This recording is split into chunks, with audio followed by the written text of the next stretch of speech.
Nature has always been a subject in human culture.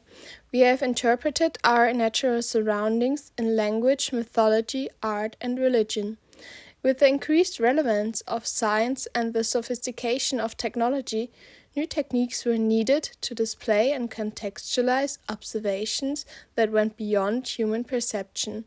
Thus, virtual realities were created by people participating in art as well as in science.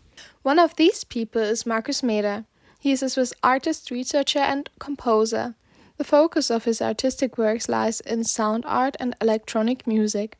He studied fine arts as well as philosophy and currently pursues his PhD in environmental systems science at ETH Zurich. Maeder's work started out experimenting with sound installations. As he continued his work, he began exploring his surroundings more and more, developing a special interest in displaying data of research in nature in an artistic way. Constant experiments in sonification of natural processes, especially within plants, is what led him to develop the project trees. Scots pines in Valais, Switzerland have experienced high mortality rates for some decades now.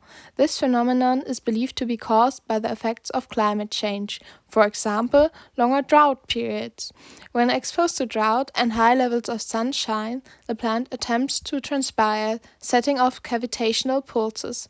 As there is not enough water at its roots, the vascular vessels tear and abruptly fill up with gas.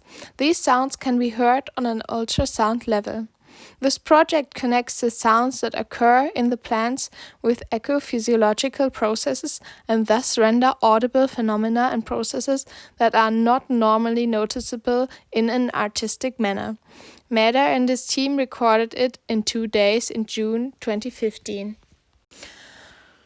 To record the sounds and data, especially those of the cavitational pulses, Maeder installed acoustic sensors as well as self-built piezo needle sensors, which gave more accurate data. He installed 3 cameras, filming alongside the tree branches. More sensors were added to measure the environmental influences.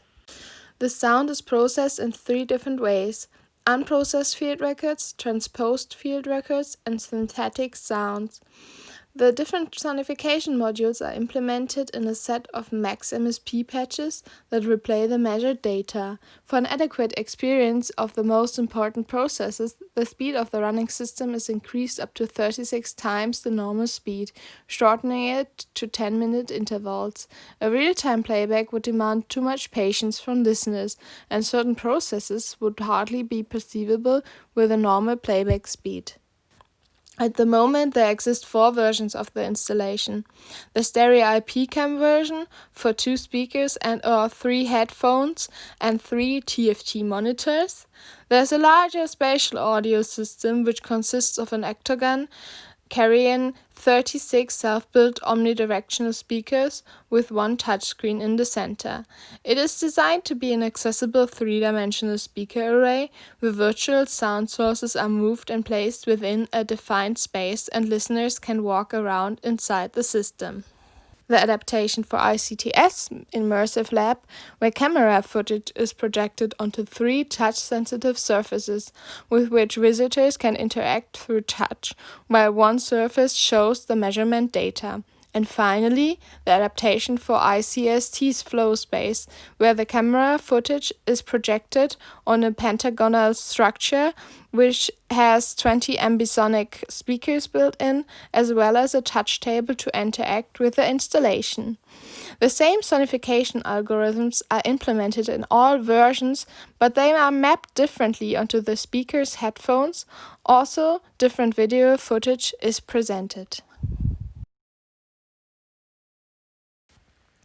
Maeder's work, especially retracing his process as an artist and researcher within the field of auditory perception of nature in the Institute for Computer Music and Sound Technologies, TreeLab, has been fascinating.